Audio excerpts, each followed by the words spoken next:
Salut la team, il y a des personnages énigmatiques dans Game of Thrones, et sans chercher plus loin, ce sont les hommes sans visage qui nous ont laissé avec plus de questions que de réponses. Dans cette idée, voici 10 choses que vous ne savez pas sur eux, et on débute dès maintenant la vidéo, et n'oubliez pas de me laisser votre avis dans les commentaires et de liker. Let's go! Petit message avant de commencer réellement cette vidéo, incroyable, on est plus de 13 000 sur la chaîne, merci énormément à tous ceux qui se sont abonnés, et bonne vidéo!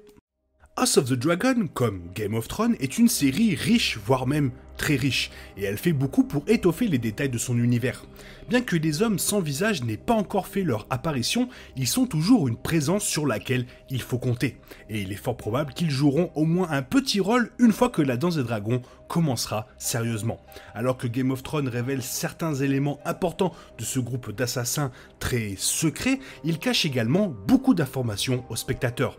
Il sera intéressant de savoir comment les showrunners de House of the Dragon les intégreront dans la série et s'ils changeront quoi que ce soit à propos des hommes sans visage qui ne sont révélés que dans les livres de Martin.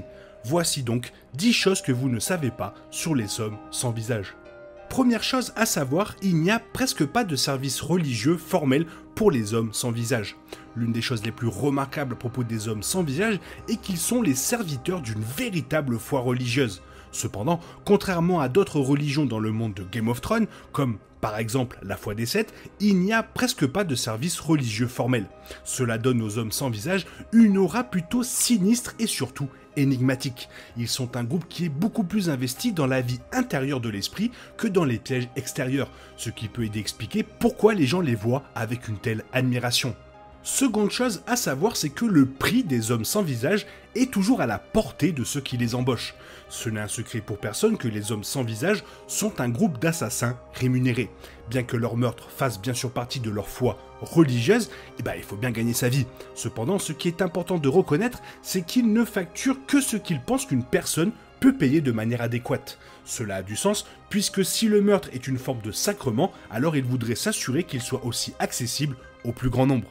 C'est, il faut le dire, une approche remarquablement égalitaire de leur métier. Par exemple, dans le premier roman, A Game of Thrones, Littlefinger réfute l'idée de les utiliser pour assassiner Daenerys Targaryen car le prix est trop élevé. Mais bon, on sait que ce petit malin, il a de la thune. Mais, même si cela peut toujours être un prix élevé, les services des hommes sans visage sont disponibles pour quiconque est prêt à payer. Même quelqu'un sans une seule pièce peut toujours embaucher les hommes sans visage, tant qu'ils sont prêts à abandonner quelque chose qu'ils apprécient. Les hommes sans visage ne cherchent pas à devenir riches, ils croient simplement que la mort a un prix. Saviez-vous que seuls quelques hommes sans visage ont été des femmes? Bien qu'il existe de nombreux grands personnages féminins dans Game of Thrones, cela ne s'étend pas toujours aux hommes sans visage. Comme tant d'autres endroits dans l'univers fictif de Martin, les femmes semblent être secondaires lorsqu'il s'agit de servir d'hommes sans visage. Évidemment, cela ne veut pas dire qu'il n'y a pas de tels serviteurs. Cependant, cela permet aux fans de voir pourquoi il est si important qu'Arya soit sur le point de devenir l'une de leurs membres dans les livres. Et cela peut aussi aider à expliquer pourquoi elle abandonne finalement les hommes sans visage dans l'adaptation télévisée. Continuons sur le fait que les hommes sans visage ne doivent pas connaître la cible pour assumer une mission. Tout spectateur de la série sait qu'il y a beaucoup de morts dans Game of Thrones. Beaucoup de ces morts sont déchirantes précisément parce que le spectateur a été amené à se sentir comme s'il connaissait les personnages eux-mêmes. Par contre, pour les hommes sans visage, c'est bien différent. Il est absolument essentiel qu'un assassin ne connaisse pas et n'ait pas de ressenti sur les personnes. Il est facile de voir pourquoi ils imposeraient cette exigence particulière, car cela leur permettrait d'entreprendre leur mission sans les distractions qui résulteraient de la familiarité, sans parler bien sûr de l'affection. Autre chose de sûr, c'est que les hommes sans visage préfèrent ne pas être vus par leur cible. Étant donné qu'ils sont si habiles dans les arts de la mort, il n'est pas surprenant que les hommes sans visage aient leur propre système pour savoir comment ils veulent que ces morts soient infligées. Entre autres, c'est un article de foi qu'il est préférable que la cible visée ne les voit pas avant qu'ils ne frappent. Leurs efforts pour rester inconnus sont une grande partie de ce qui rend les hommes sans visage si redoutés parmi ceux qui habitent le monde de Martin, parce qu'ils peuvent frapper presque à tout moment. D'ailleurs, hop là, oh, fais gaffe derrière toi, non je déconne. Ils deviennent une menace très puissante pour ceux qui veulent faire appel à leur service. La série n'a d'ailleurs pas vraiment montré comment fonctionne leur changement de visage. Tout ce que nous avons vu, c'est le sac effrayant de visage d'Arya, mais on va pas se mentir, ça reste un peu idiot.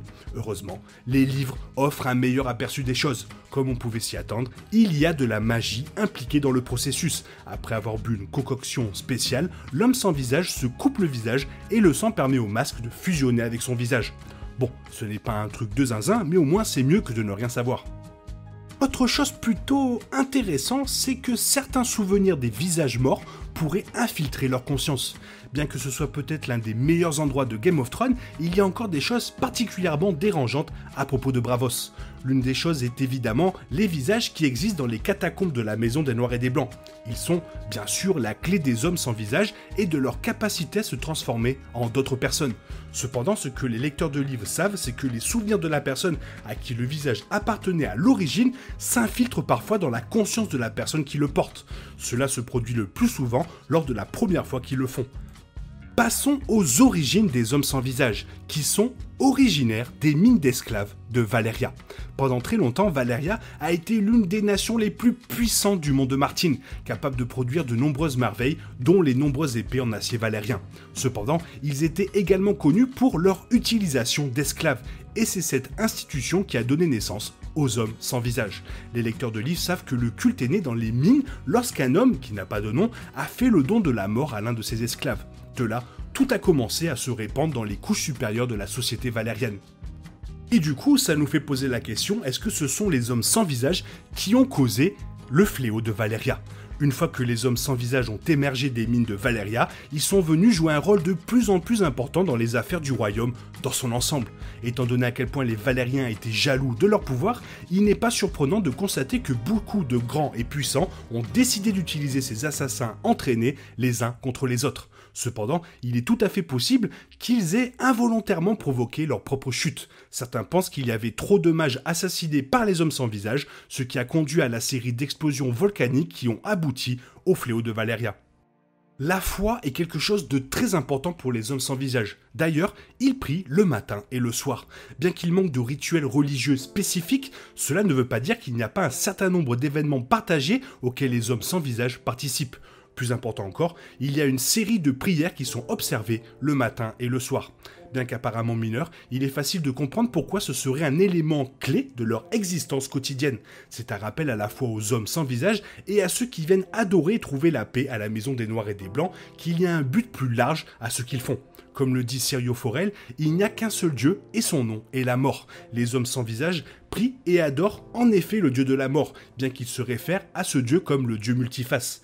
Westeros et d'autres parties de ce monde mènent des guerres au nom de ce qu'ils croient être le seul vrai dieu.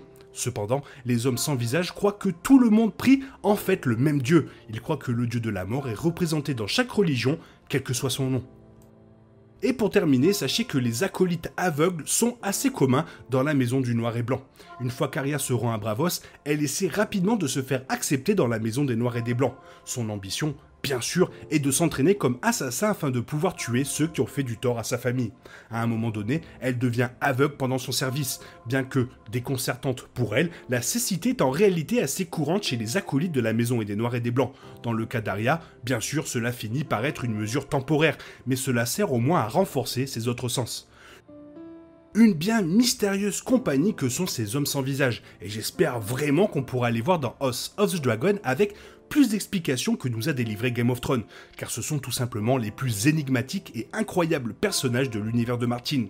Toi, qu'est-ce que tu en penses de ces hommes sans visage? Fais-le moi savoir dans la zone commentaire, car tu sais que j'aime énormément vous lire, et j'espère que la vidéo t'a plu, et si elle t'a plu, n'hésite pas à la liker, la partager et à t'abonner. Merci, je te souhaite une bonne matinée, après-midi, peut-être une bonne soirée ou un bon week-end. Bisous bisous, hasta la vista.